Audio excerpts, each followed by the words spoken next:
The steel beneath your feet has been walked upon by 10,000 generations of the faithful, yet you would never know their names. In the vast honeycomb of Hive terrors, on the industrial world of Corvanus Prime, lies a single HAB unit, 77 Alpha 998. It measures only 12 meters long, 8 wide, and 3 high.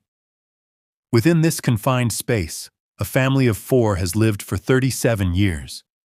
The walls are painted in the regulation ochre, a color chosen by the administratum, calculated to promote both productivity and compliance. Now, the paint has begun to peel. This is the story of Matthias Vool, manufactorum worker, grade 7, husband to Sarah, father to twins, Castor and Lydia. His life unfolds within these cramped quarters, where ceiling pipes carry scalding water to the nobles above, where the floor vibrates with the endless rhythm of machinery 15 levels below, and where the walls seem to breathe when the lights flicker off. Matthias has lived in 77 Alpha 998 since birth. His father lived here before him, his grandfather before that. Their lease, stamped and re-stamped by generations of clerks, bears the imperial aquila and the seal of the planetary governor. It guarantees occupancy and perpetuity. So long as the tithes are met, the work continues, and faith endures. The morning begins, as it always does. The HAB unit's ancient chronometer, a brass relic older than anyone can remember, chimes 6 times. Its thin, metallic sound barely rises above the hum of the ventilation system, which carries with it the scent of promethium, recycled air, and something else. Something Matthias has noticed growing stronger these past months. Something organic. Something wrong. Sarah rises first. She is 42 years old, though the dim lights and processed air have aged her far beyond her years. Her hands are permanently stained blue-green from the chemicals of the textile mill, where she works 13 hours a day, 6 days a week, operating loom 777. On the 7th day, she attends mandatory services at the local shrine. Preacher Hanks reads from the same passages of the imperial creed that have echoed through these halls for centuries. He speaks of the emperor's love, of mankind's destiny among the stars, of the great work that must never cease. Sarah mouths the words silently, her lips cracked from the dry air. The twins, now 17, sleep on fold-out cots that transform the main living space into their bedroom each night. Castor works 3rd shift in the plasma conduit maintenance bay. Lydia packages ration bars in the nutrition processing center. Both jobs were assigned to them on their 16th birthday by a local administratum official, a pale man with wire-rimmed spectacles who consulted a chart and declared their fates with bureaucratic indifference. Neither child has ever left sub-level gamma. Neither has seen natural sunlight. Neither even knows that such a thing exists. Matthias dresses in the regulation gray jumpsuit that marks him as a manufactorum worker. The fabric is coarse, designed for durability, not comfort. Comfort has no place in imperial doctrine. Efficiency is paramount. Compliance is essential. Comfort breeds weakness, and weakness breeds heresy. He clips his identification tag to his chest, a photo taken 23 years ago when he first reported for duty. The young man in that picture looked optimistic. The Matthias who stares back from the mirror no longer recognizes that face.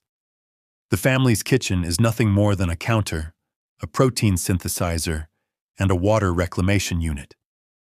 The synthesizer dispenses 3 types of food paste: gray, brown, and yellow. The gray provides basic nutrients. The brown adds synthetic proteins. The yellow includes vitamins to stave off the worst deficiencies. All 3 taste exactly the same.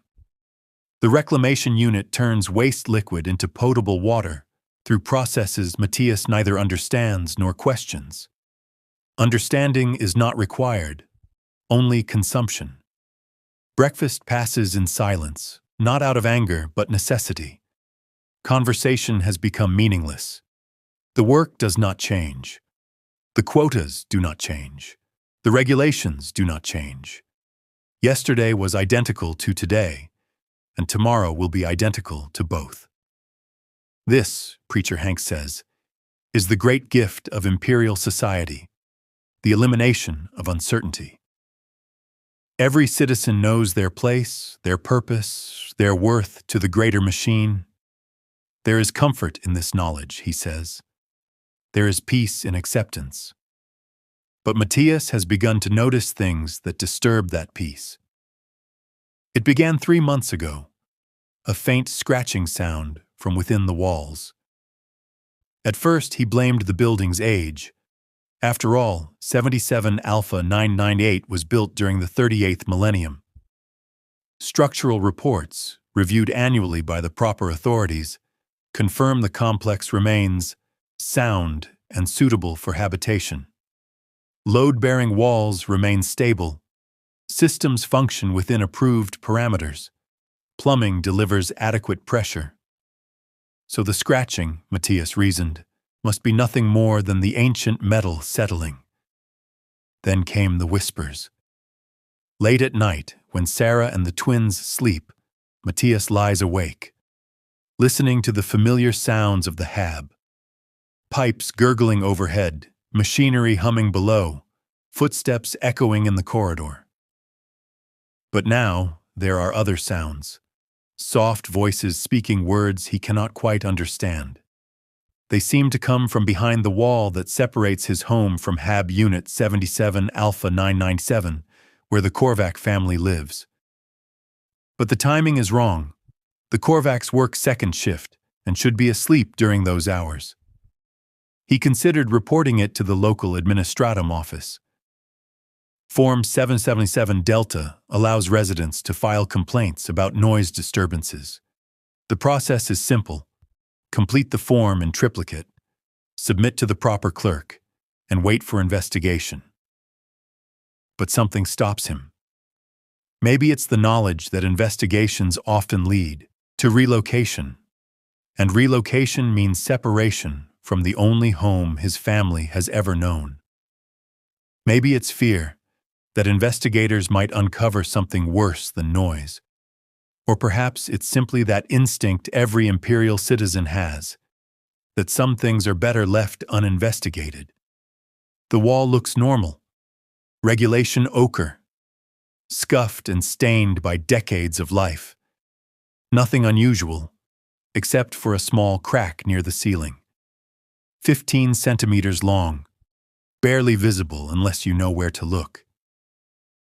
When Matthias presses his ear to it, the whispers grow clearer, though still impossible to understand. Work provides a brief escape. The manufactorum lies 7 sublevels below the residential block. The descent takes 20 minutes by lift, through tunnels lined with pipes, conduits, and ventilation shafts that vanish into darkness. Occasionally, maintenance crews move among them, their headlamps cutting fleeting pools of light in the gloom. Their schedules never align with his. Conversation between different work classifications is discouraged without authorization. The manufactorum floor stretches nearly 2 kilometers long and 1 wide. Overhead, a ceiling 20 meters high looms above, supported by massive steel beams that cast long, geometric shadows across the production lines. The air is thick, a heavy blend of heated metal, machine oil, and the ozone sting of plasma cutters. The noise is relentless, the rhythmic pounding of hydraulic presses, the whine of cutting tools, the hiss of cooling vents. Workers communicate only through hand signals or short, shouted phrases. Extended conversation is impossible. Matthias Mann's Assembly Station 47, where his task is to install guidance systems into artillery shells bound for the Imperial Guard. Each shell is identical. Each operation follows the same unbroken pattern. Insert the guidance module, align the connectors, apply sealant, activate diagnostics, pass the finished shell along. The work demands precision, not imagination. Creativity has no place here. It is dangerous. Deviation from the established procedure means immediate inspection, and often disciplinary review. The shells Matthias assembles will one day be fired from basilisk artillery platforms on distant, nameless worlds.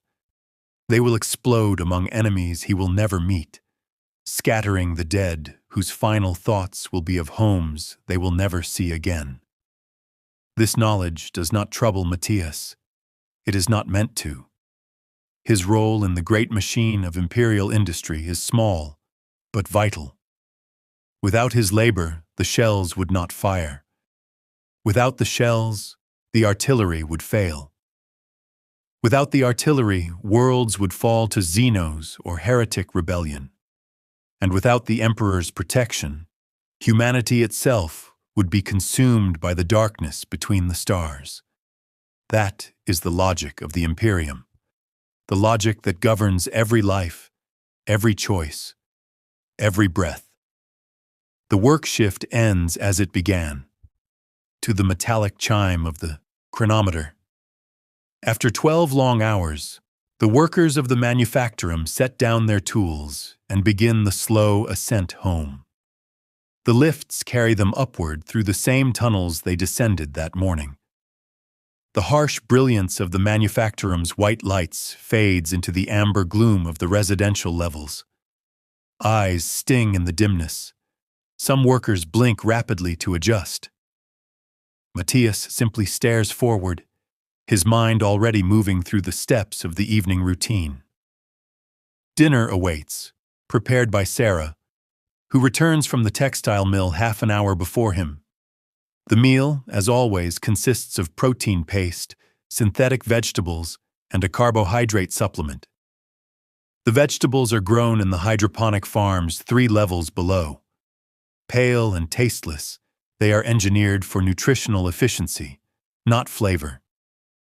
The workers in those farms are agricultural specialists, granted slightly larger rations in recognition of their vital service to the Emperor. Sarah has often wondered what it would be like to work among living plants instead of metal looms. But wondering is not requesting, and transfer requests require justification that goes beyond personal desire. Castor returns from his shift as they finish eating. His job in the plasma conduit maintenance bay exposes him to acceptable radiation levels, though his pallid, almost translucent skin tells another story. The veins in his arms are visible now. The Medici clinic screens plasma workers monthly, but the results are never shared. Castor only knows one thing. He has been cleared for continued duty. That is all that matters. Lydia's shift ends much later. She returns quietly near midnight, careful not to wake her family. Her task in the nutrition processing center is to seal ration packages and apply labels, nutritional values, expiration dates, distribution codes. Some are marked for general consumption. Others are reserved for children, expectant mothers, hazardous laborers, clergy, and soldiers. Every citizen knows, without speaking of it, that the quality of rations reflects one's worth to the Imperium. The evening hours in 77 Alpha 99 follow a rigid pattern. Sarah performs maintenance, cleaning synthesizer filters, checking the reclamation unit, inspecting for signs of wear. Matthias fills out documentation, production forms, quality reports, compliance logs. The twins study their technical manuals, memorizing safety protocols and efficiency standards. Education ended long ago, but training never does. In the Imperium, knowledge that does not serve the Emperor is knowledge wasted. But tonight, something is different. As Matthias struggles to focus on his reports, the whispers return. They start softly, just as before, indistinct murmurs threading through the walls. Yet tonight, the tone is different, urgent, pleading. Matthias sets aside his data slate and steps closer to the wall. Sarah doesn't notice. She's focused on cleaning. Castor is already asleep, his breathing shallow and uneven from radiation fatigue. Matthias presses his ear to the wall. The whispers are clearer now, undeniably real. They could be coming from Hab Unit 77 Alpha 997, home of the Korvac family, Rick, his wife Elena, and their daughter Mira. But the voices, there are too many. 6 or 7 at least, overlapping, weaving through one another in eerie cadence.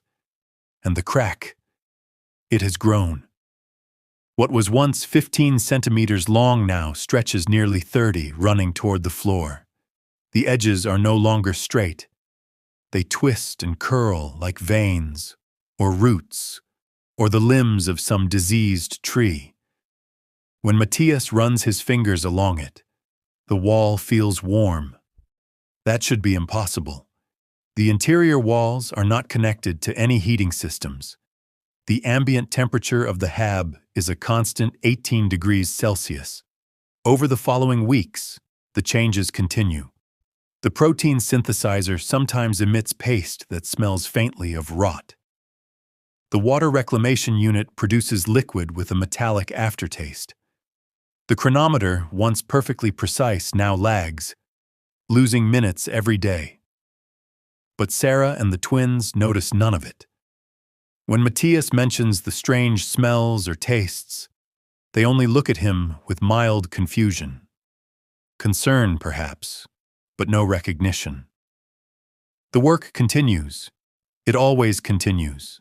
The manufactorum runs on schedules decreed by the administratum, enforced by supervisors who answer to coordinators, who report to sector chiefs, who serve the planetary governor.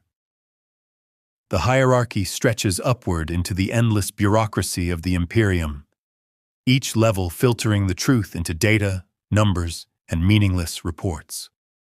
Down below, Assembly Station 47 never changes. The quota remains constant, 47 units per shift, 0 defects, 0 deviation, 0 rest. The rhythm remains steady. The machine never sleeps. Insert, align, seal, test, pass. Each motion flows into the next with mechanical precision, the rhythm of a life spent in service to the Emperor and the machine. But today, Matthias finds his concentration wavering.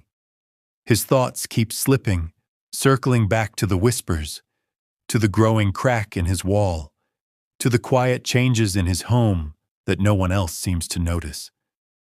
The shift supervisor, a thin woman named Vela, who has held her position for 8 years, notices his distraction by the 3rd week. She approaches his station during a scheduled inspection, her data slate in hand, ready to record any violations. "Worker Volk," she says, her voice barely audible above the grinding of the machinery. "Your completion rate has dropped by 7% over the past 10 days. Matthias keeps working, not daring to turn toward her. To stop during inspection is disrespectful, an infraction punishable by disciplinary action. "I was not aware of the decline, Supervisor Vela. I will increase my focus and correct the deficiency. Production standards exist for the benefit of the Emperor and the citizens he protects." Vela's expression does not change. When one worker fails to meet quota, all others must compensate. Inefficiency cannot be tolerated. "I understand, Supervisor. The deficiency will be corrected." Vela makes her notes on the data slate. Those lines of text will become part of Matthias's permanent record, accessible to every future overseer. 3 negative evaluations in 6 months result in mandatory re-education. 5 mean reassignment. 7 earn review by the local arbitrator, whose verdict may include fines, imprisonment, or in the most severe cases, servitization. But imperial citizens do not fear this system. Fear implies doubt in imperial justice. Instead, they find motivation in it, a reason to obey, to endure, to serve. Matthias has only ever received 2 negative evaluations in his 23 years of service, both for minor clerical errors. His record is considered exemplary. This decline in performance is an anomaly, one he must correct. Yet how can a man focus when he's haunted by voices that should not exist? The whispers have begun to follow him into daylight. What once came only in the dead of night now bleeds into every waking moment. He hears them while eating breakfast, while preparing for work, even while writing his evening reports. The words are muffled and distorted, yet sometimes they almost sound like his name. His wife Sarah notices the change. During their brief evening conversations, she speaks of his vacant stares, his distracted silences, his strange habit of pressing his ear against the walls as though listening for something. Her concern is genuine, but her understanding is limited. Imperial citizens are not trained in the workings of the mind. That domain belongs to the medici and the clergy. She only knows her husband has changed, and change without cause is always dangerous. Perhaps you should speak with Preacher Hanks, she suggests one night as they prepare for sleep. He has guided many workers through spiritual difficulties. The suggestion is reasonable. Preacher Hanks has served the local shrine for 12 years, his sermons blending scripture with practical wisdom, helping the faithful reconcile doubt with duty. Yet Matthias hesitates. Religious authorities are bound by imperial law to report signs of corruption, mutation, or psychic instability. I will consider it, he says. But even as the words leave his mouth, he knows they are untrue. Matthias does not believe this will pass. The crack in the wall grows longer each day, the whispers more frequent, the changes more tangible. But he cannot burden Sarah with this. The disturbance must not spread. The only path forward is investigation. Such initiative is rare and dangerous. Citizens are taught from birth to report anomalies, not analyze them. There is a chain of command. Citizen to administrator, administrator to sector coordinator, and so on up to the planetary governor himself. 10,000 years of order depend on that chain. But what if the system cannot see what he sees? The whispers could be an acoustic quirk of the old building. The crack, a symptom of settling. The smells and tastes, mere stress. Reporting such things might invite scrutiny, suspicion, or worse. So Matthias begins to observe in secret. He logs every whisper, their time, duration, direction, and any fragments of language he can decipher. He measures the crack in the wall nightly, recording its growth and shifting patterns. He monitors the protein synthesizer and water reclamation units, charting every malfunction. His method is clinical, logical, the very same analytical discipline the manufactorum demands, but the data soon reveals something impossible. The whispers peak between 2200 and 0200 hours, when most of the Hab block sleeps. The crack grows roughly 2 centimeters each night, but always faster when the whispers are loudest. The machines fail in rhythm with the voices and the wall's expansion. The phenomena are connected, intertwined like veins of corruption beneath the surface of reality. And worst of all, the words are becoming clear. They speak of hunger, of darkness, of the spaces between spaces, where the Emperor's light cannot reach. They whisper of names that sound disturbingly familiar, and of places that shouldn't exist. Vast caverns and winding corridors hidden within the walls themselves. That is when Matthias realizes the truth. This may no longer be a personal problem. He must report it. The local administration office lies 12 levels above his residential block, far below the shining spires of planetary authority, yet high enough to remind citizens of their place. The waiting hall hums with quiet efficiency.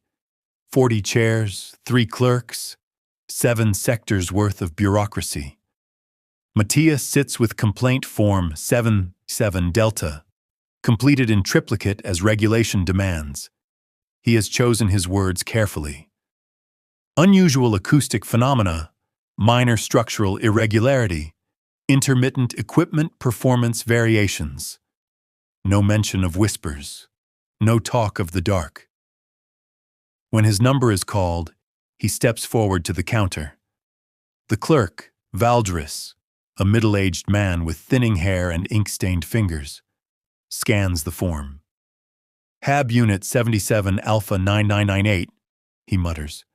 Acoustic phenomena, structural irregularity, equipment variations. How long have these issues been ongoing? Approximately 6 weeks for the acoustic phenomena, 4 weeks for the structural issue, and 3 weeks for the equipment malfunctions.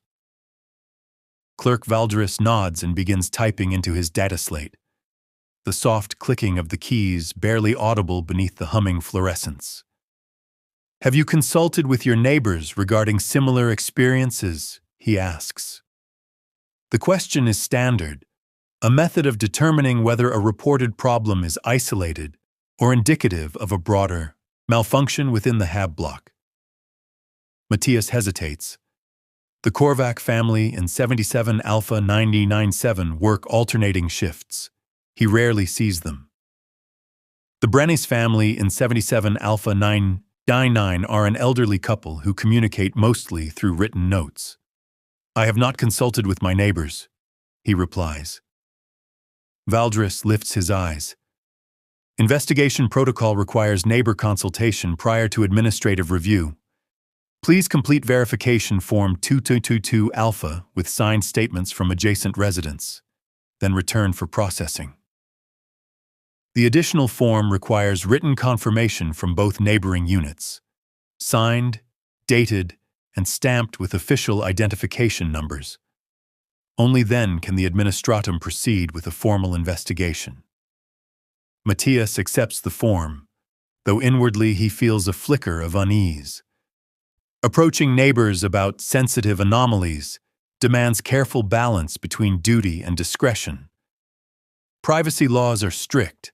Social missteps can become administrative complications. Still, procedure is procedure.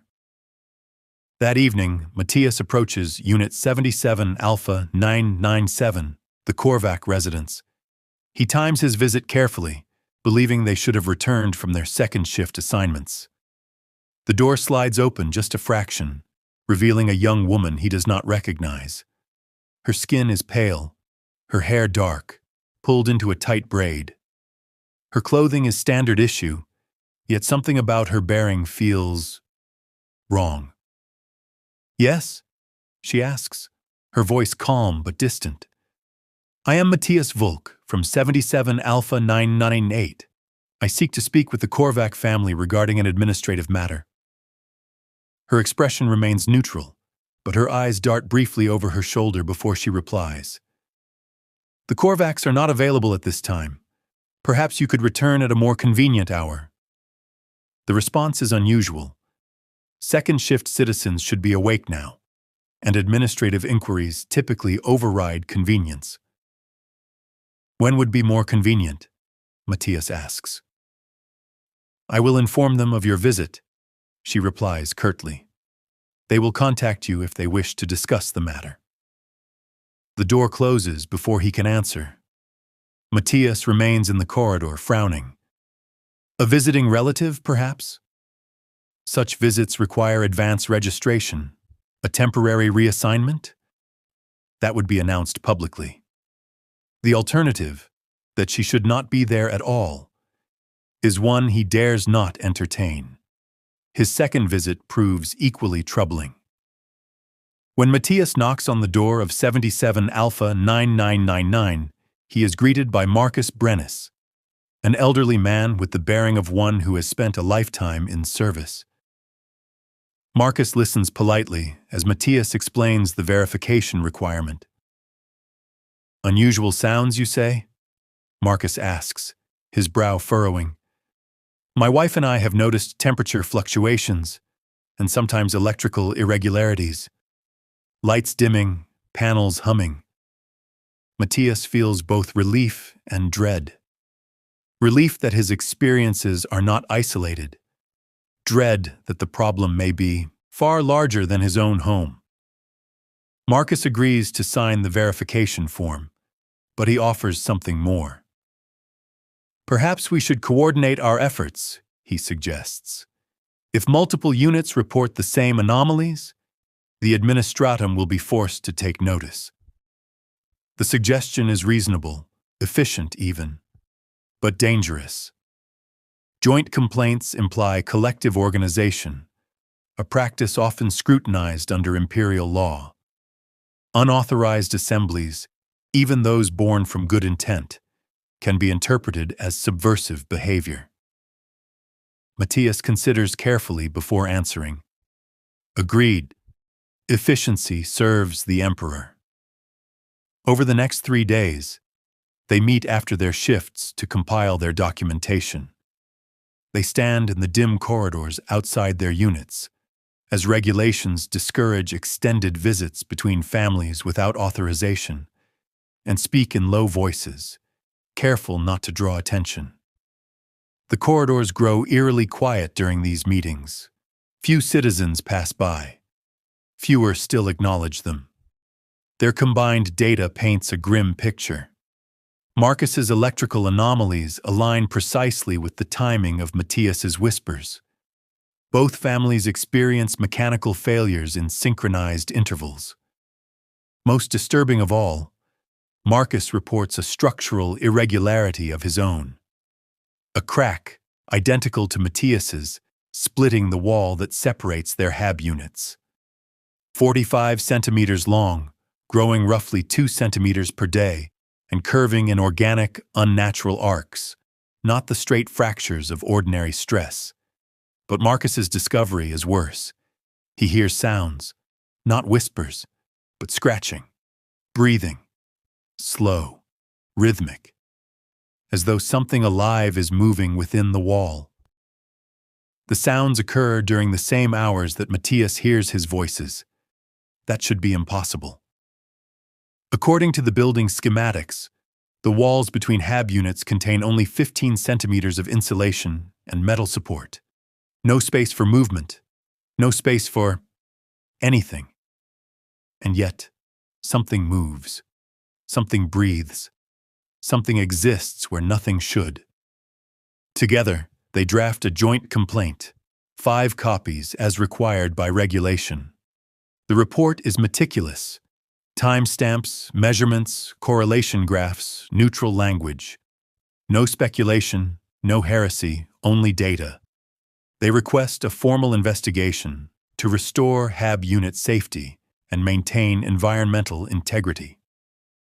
When Clerk Valdris receives the documents, his expression shifts from fatigue to interest. He reads line by line, nodding slowly. "This is exceptional work," he says. "Most citizen reports lack sufficient precision for proper evaluation. Your documentation demonstrates admirable dedication to administrative efficiency." The praise feels hollow, but Matthias allows himself a moment of hope. "What is the expected timeline for investigation and resolution?" he asks. "Standard protocol requires an initial assessment within 10 working days," Valdris explains. "Depending on the findings, additional investigation may be required. Complex structural or environmental issues sometimes demand specialist consultation, which can extend the process considerably. 10 working days, 2 full work weeks, means that during this time, the problems in both HAB units will likely continue to worsen.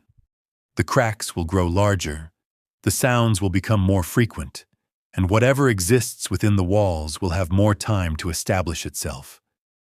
The timeline is far from ideal, but it represents the best outcome available through official channels. As Matthias and Marcus leave the administratum office, both men understand that they've now committed themselves to a process whose conclusion remains uncertain.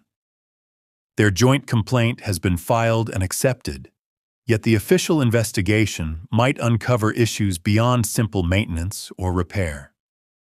If the problems within their HAB units stem from deeper structural instability, they could face relocation to other residential sectors. If the issue lies in equipment design or aging systems, they might be charged for costly upgrades. Most troubling of all, if the investigation reveals problems that defy conventional explanation, they could face questioning about their own involvement in creating or discovering these abnormalities.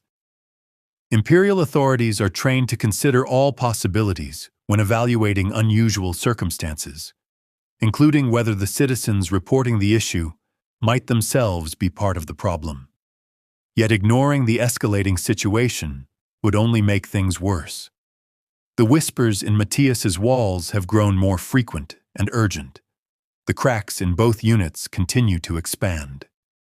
Equipment malfunctions now affect the quality of food and water, vital systems their families rely on to survive. Whatever is happening inside 77 Alpha 9998 and 77 Alpha 9999 cannot be allowed to continue indefinitely. The investigation, when it begins, reveals the true scope of the problem. Administrative investigator Teresa Vance arrives at the residential complex on the morning of the 8th working day after the complaint was filed.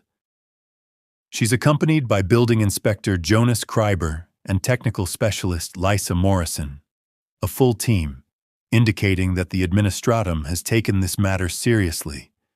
The team carries advanced equipment for structural inspection, environmental analysis, and full data documentation.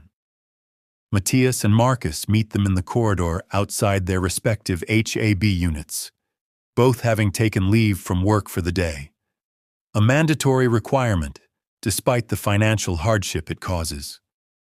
Investigator Vance begins by reviewing the complaint, asking precise questions about the timeline and nature of each problem. Her inquiries are thorough and probing, covering details that neither man initially considered important. She asks about sleep changes, appetite fluctuations, and even strange dreams or intrusive thoughts. Her demeanor suggests experience with cases that extend beyond mere structural or technical failures. Inspector Kreiber begins his physical assessment with the cracks. Using precision instruments, he confirms Matthias and Marcus's measurements, but discovers additional irregularities invisible to the untrained eye. These cracks don't follow the expected pattern of natural settling or thermal stress.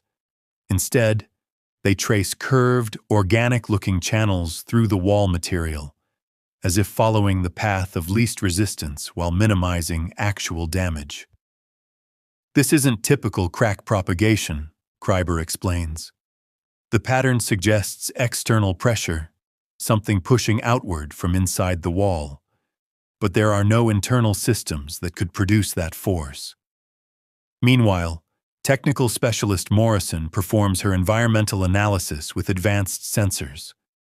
She measures air composition, temperature gradients, electromagnetic fields, and acoustic patterns. Her readings grow increasingly concerning. Atmospheric anomalies in both units, she reports. Elevated humidity inconsistent with environmental controls. Trace organic compounds of unknown origin. Low-frequency acoustic emissions not linked to any mechanical system. The team exchanges uneasy glances. This isn't the first time they've seen something like this. Vance takes detailed notes as Kreiber photographs every fissure. Morrison continues her sweep, moving methodically through both HABs. It's Morrison who makes the most shocking discovery. Using a fiber optic probe inserted into the crack in Matthias's wall, she examines the space between units, and what she finds defies logic. The interior void isn't the narrow insulation gap shown in architectural records. Instead, it opens into a vast cavity extending far beyond the building's known dimensions. "I'm detecting air movement consistent with a much larger hollow space," she reports, voice tense. "The probe has extended over 2 meters with no resistance. That shouldn't be possible." Investigator Vance orders a deeper scan. Morrison attaches a miniature camera to the probe, and what appears on the screen silences everyone.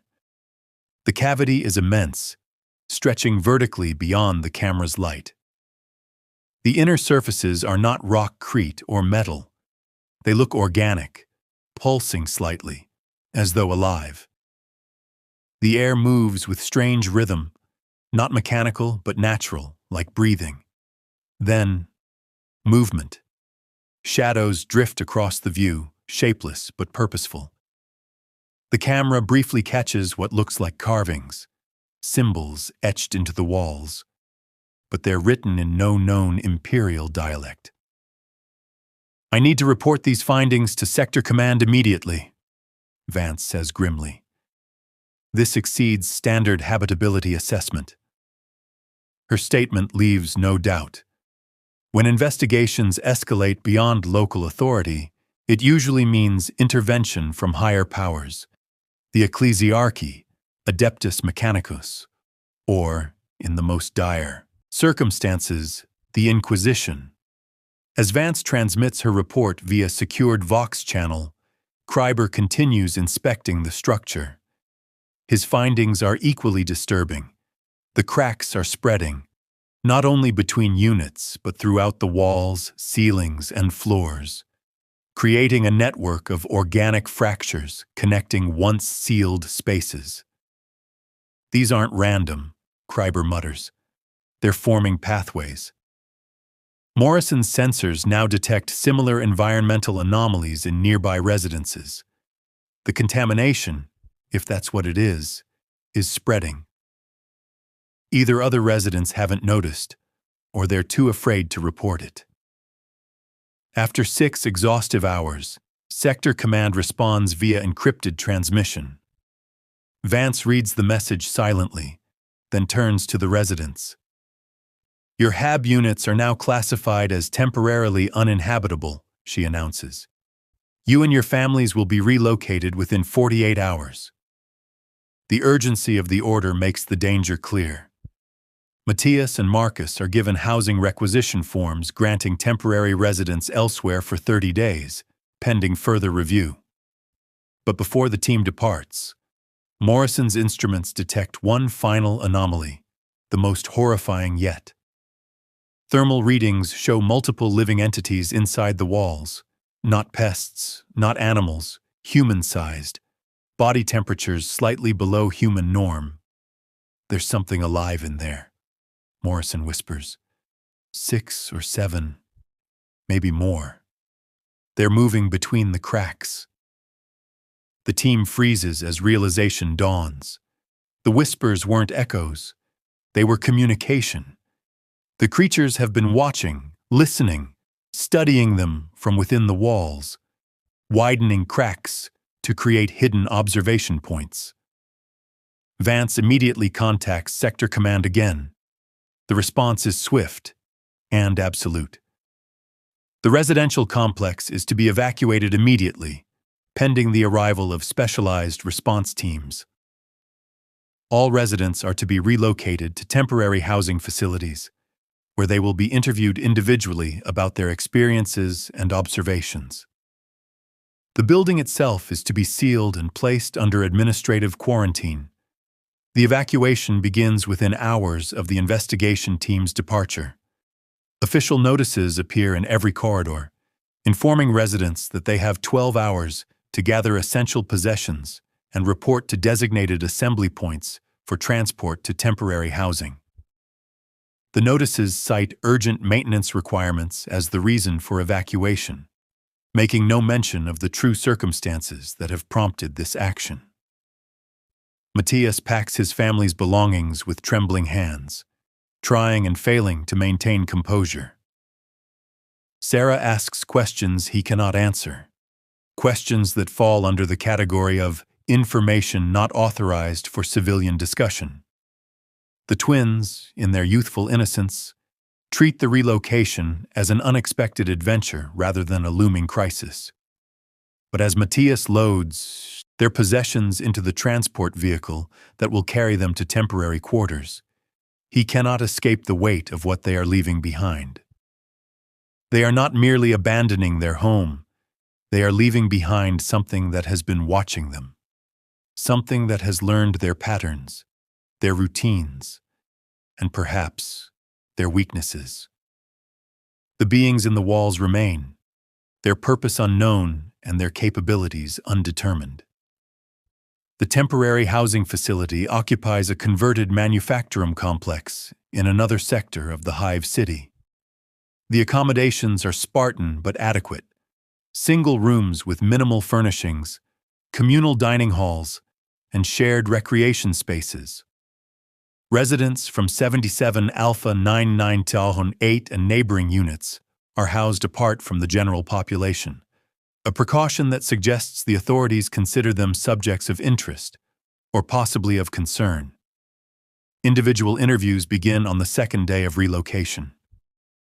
Matthias is questioned by a team of officials whose names and affiliations are never disclosed.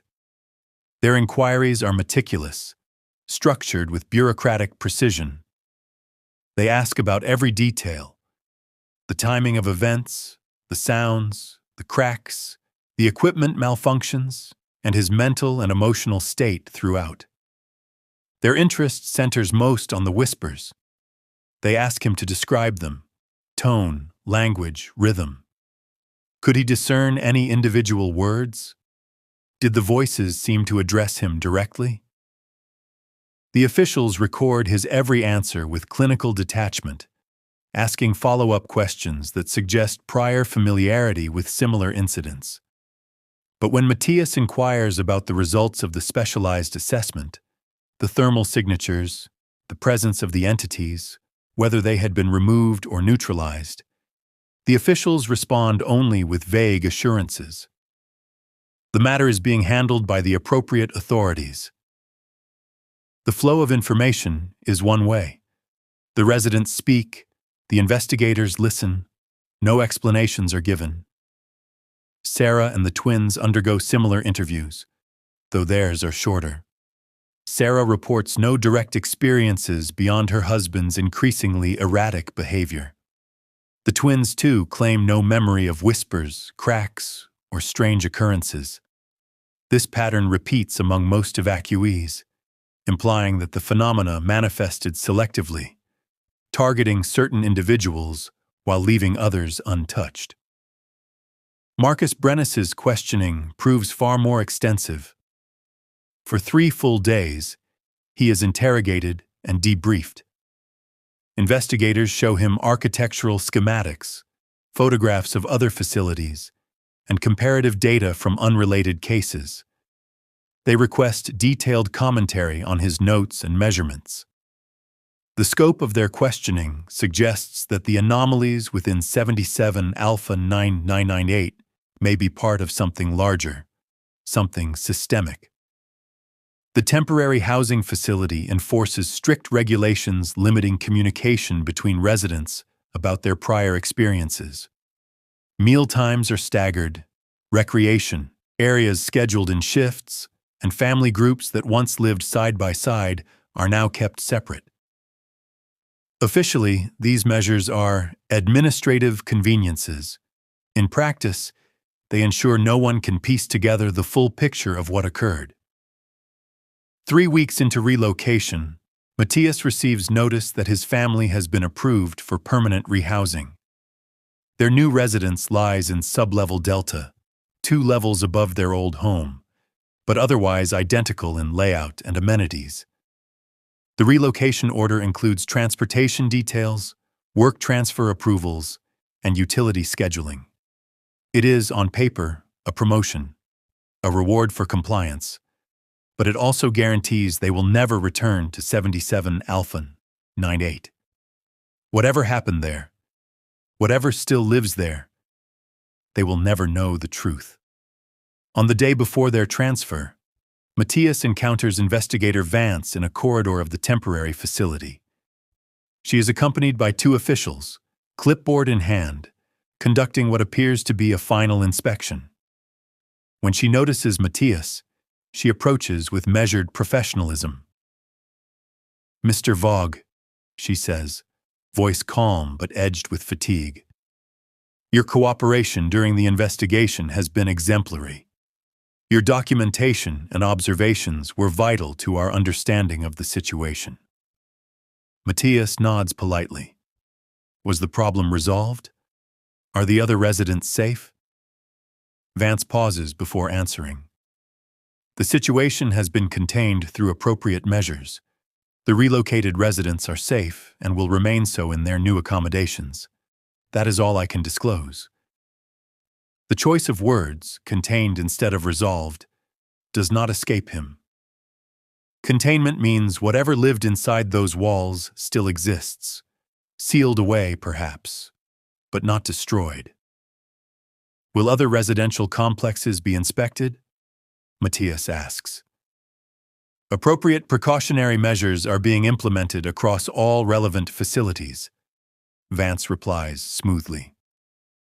Citizens are encouraged to report any unusual phenomena through established channels. The Emperor protects those who remain vigilant in their service to the Imperium. It is the standard imperial reassurance. Technically informative, functionally opaque. A statement designed to inspire confidence without providing substance. The kind of response citizens learn to interpret as confirmation that something is deeply wrong. Their exchange ends with formal courtesies and expressions of mutual duty. Yet Matthias is left with the quiet certainty that the truth will remain buried, classified and sealed under layers of bureaucratic obfuscation. The official record will note that SHAB Unit 77 Alpha 9998 suffered structural and environmental instability requiring relocation and remediation. It will not mention what lived in the walls. It will not describe what it wanted. It will not say what might have happened if no one had filed the complaint. Their new residence, 44 Beta 775, measures 14 by 10 meters with a ceiling height of 3.5 meters, spacious by Hive standards. The walls are painted regulation ochre, smooth and unblemished. The protein synthesizer works perfectly. The water unit runs clear and pure. The chronometer ticks with flawless precision. Matthias's new work assignment at Assembly Station 23 involves installing guidance systems into artillery shells for Imperial Guard regiments bound for distant war zones. The quota remains 47 units per shift. Zero tolerance for defects. The rhythm continues. Insert, align, seal, test, pass. Life resumes its regulated monotony. But at night, when Sarah and the twins are asleep, Matthias sometimes presses his ear against the ochre-painted walls and listens. The walls remain silent, exactly as they should be. And yet, sometimes, in the deep hours when the hive quiets and the air ducts sigh, he imagines he hears movement. Not within his unit, but somewhere else. In the hollow arteries of the city, in sealed corridors and forgotten tunnels between the layers of habitation. The whispers, he knows, were not silenced. They were only moved. They call now to other citizens, sleepless souls who will soon begin to notice cracks spreading across their walls, strange flavors in their food, and clocks that no longer keep proper time. The great machine of the Imperium continues its ceaseless function, processing lives with mechanical precision. But in the gaps between regulation and awareness, in the places unacknowledged by any record or decree, other things grow. They whisper. They wait. In 77 Alpha 998, the walls still breathe in the dark. and something that was never human dreams of the day when every HAB unit will echo with hunger and silence. The evacuation notices are gone. The building remains under official quarantine. But on certain nights, when the wind shifts through the Hive's hollow bones, citizens in far-off sectors report hearing faint voices calling their names. Soon after, cracks begin to appear in walls that had stood unmarked for decades. The average Imperial home shelters more than its inhabitants realize, and some shelters were never meant for human occupancy at all.